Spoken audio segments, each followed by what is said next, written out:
ನಮಗೆ ಒಂದು ಬಹಳ ಬೇಸರ ಏನಂತ ಹೇಳಿದರೆ, ಮೊನ್ನೆಯ ದಿನ ಯಾರೋ ಒಬ್ಬರು ಬಿಲ್ಲವ ಸಮಾಜದ ನಾನೇ ಬಿಲ್ಲವ ಸಮಾಜ ಅನ್ನತಕ್ಕಂಥ ಮಾತನ್ನು ಹೇಳಿಕೊಂಡು ಅವ್ಯಾಚ್ಯ ಶಬ್ದಗಳಿಂದ ಅಲ್ಲಿ ಬಂದು ಬೈದು ಹೋಗಿದ್ದಾರೆ. ಅದು ಬೈದು ಹೋದ್ದಲ್ಲ, ಅವರು ಬಂದು ಹೇಳಿದಂಥ ವರ್ಡ್ ಕೇಳುವಾಗ ನಮ್ಮ ಇಡೀ ಸಮಾಜಕ್ಕೆ ಒಂದು ನೋವುಂಟಾಗಿದೆ. ಈಗಾಗಲೇ ನಮ್ಮ ಎಲ್ಲ ಬಿಲ್ಲವ ಸಂಘಟನೆಗಳು ಒಟ್ಟಾಗಿ ನಾವೊಂದು ಈ ಬಗ್ಗೆ ಏನಾದರೂ ಒಂದು ಚಿಂತನೆ ಮಾಡಬೇಕು.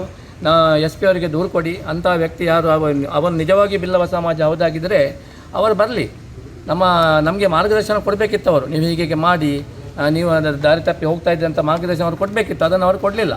ಅದು ಅಲ್ಲದೆ ಅವರು ಇನ್ನೂ ಕೂಡ ಸಮಯ ಇಲ್ಲ, ಸಮಯ ಉಂಟು, ಅವರು ತಪ್ಪಾಯಿತು, ನನ್ನಿಂದ ತಪ್ಪಾಯಿತು ಅನ್ನತಕ್ಕಂಥ ಒಂದು ಮಾತನ್ನು ಹೇಳಿಕೊಂಡು ಅವರು ಬಂದು ಕ್ಷೇತ್ರಕ್ಕೆ ಬಂದರೆ ಖಂಡಿತವಾಗಿಯೂ ನಮ್ಮ ಕ್ಷೇತ್ರದ ದೇವರವರನ್ನು ಕ್ಷಮೆ ಮಾಡ್ತಾರೆ, ಅವರಿಗೆ ಒಳ್ಳೆಯದಾಗಲಿ. ಇದರಿಂದ ಏನಾಗಿದೆ ಅಂತ ಬಿಲ್ಲವ ಸಮಾಜ ಅಲ್ಲ, ಇದು ಇನ್ನು ಮುಂದೆ ಬೇರೆ ಸಮಾಜಕ್ಕೂ ಕೂಡ ಒಂದು ಬರುವಂಥ ಒಂದು ಇದು ರೀತಿ. ಇವರಿಂದಾಗಿ ಬಿಲ್ಲವ ಸಮಾಜ ಅಲ್ಲದೆ ಇನ್ನೊಂದು ಸಮಾಜಕ್ಕೂ ಕೂಡ ತೊಂದರೆ ಆಗದ ರೀತಿಯಲ್ಲಿ ಆಗಲಿ.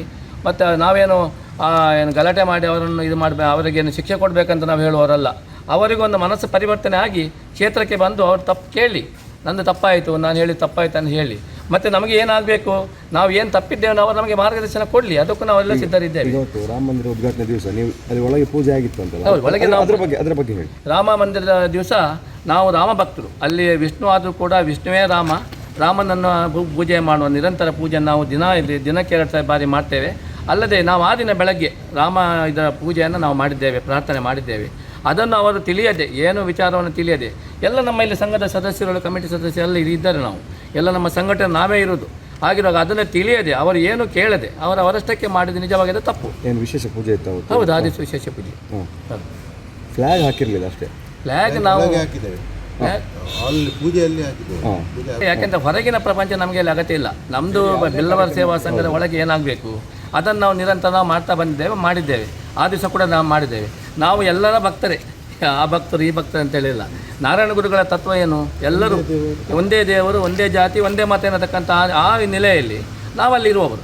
ಮತ್ತು ನಮ್ಮ ಸಮಾಜ ಕೂಡ ಹಾಗೆ ಒಂದೇ ಜಾತಿ ಒಂದೇ ಮತ ನೆಲೆಯಲ್ಲಿರುವಾಗ ಈ ಸಮಾಜ ಸಮಾಜಕ್ಕೆ ನೋವಾದ ರೀತಿಯಲ್ಲಿ ಯಾವಾಗಲೂ ಆಗಬಾರ್ದು.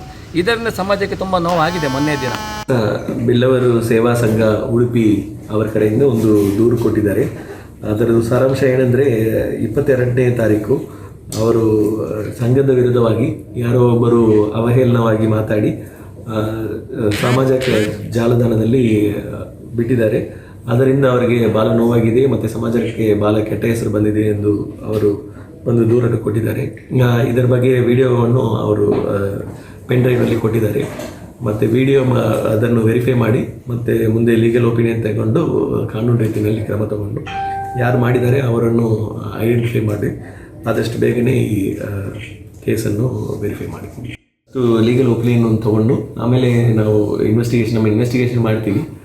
ಈ ಕೇಸ್ ಯಾರು ಈ ಥರ ಕೆಟ್ಟ ಪದವನ್ನು ಬಳಸಿದ್ದಾರೆ ಅಟ್ಲೀಸ್ಟ್ ಅದನ್ನು ಬೇಗ ತಿಳ್ಕೊಳ್ಳೋಕ್ಕೆ ನಮ್ಮ ಕಡೆಯಿಂದ ಇನ್ವೆಸ್ಟಿಗೇಷನನ್ನು ಬೇಗ ಮಾಡ್ತೀವಿ. ಎಫ್.ಐ.ಆರ್ ಏನಾದರೂ ಆಗ್ತದೆ, ಅದಕ್ಕೆ ಲೀಗಲ್ ಒಪಿನಿಯನ್ ತೊಗೊಳ್ತೀವಿ ಅಂತ ಹೇಳಿದ್ವಿ. ಬಿಕಾಸ್ ಅವ್ರದ್ದು ವೈಯಕ್ತಿಕವಾಗಿ ಒಂದು ಕಮ್ಯುನಿಟಿಗೆ ಸ್ಪೆಸಿಫಿಕ್ ಆಗಿ ಆಗಿದ್ದರೆ ಅದು ಪದ ಕೆಲವೊಂದು ಇದರಲ್ಲಿ ಬೀಪ್ ಬರ್ತಾ ಇತ್ತು. ಸೊ ನಮಗೇನು ಪದ ಬಳಸಿದ್ದಾರೆ ಅಂತ ಗೊತ್ತಾಗಲಿಲ್ಲ. ಅವರು ಒರಿಜಿನಲ್ ಆಡಿಯೋ ಎಂದು ಕೊಟ್ಟಿದ್ದಾರೆ, ಅದನ್ನು ವೆರಿಫೈ ಮಾಡಿ ಅದು ಒಂದು ಕಮ್ಯುನಿಟಿಗೆ ಮಾನಹಾನಿ ಥರ ಇದ್ದರೆ ಅವರು ಕೋರ್ಟ್ನಲ್ಲಿ ಹೋಗಿ ಅದನ್ನು ಕೇಸ್ ಮಾಡಿಸಬೇಕಾಗುತ್ತೆ. ಇಲ್ಲ ಅದು ಶಾಂತಿ ಕೆಡಿಸುವ ಉದ್ದೇಶದಿಂದ ಮಾಡಿದರೆ ಆಮೇಲೆ ನಾವಾಗಿ ಕೇಸ್ ಮಾಡ್ಕೋಬೋದು. ಅದಕ್ಕೆ ಲೀಗಲ್ ಒಪಿನಿಯನ್ ಒಂದು ತೊಗೊಂಡು ಆಮೇಲೆ ಕೇಸ್ ಯಾವ ರೀತಿ ಕೇಸ್ ಮಾಡಬೇಕೆಂದು ಡಿಸೈಡ್ ಮಾಡ್ತೀವಿ. ಬಟ್ ಅದರೊಳಗೆ ನಾವು ಬೇರೆ ಸೋರ್ಸಸ್ ಮುಖಾಂತರ ವೆರಿಫೈ ಮಾಡ್ತೀವಿ ಯಾರು ಇದನ್ನು ಮಾಡಿದ್ದಾರೆ ಎಂದು. ಆದಷ್ಟು ಬೇಗನೆ we will try to continue.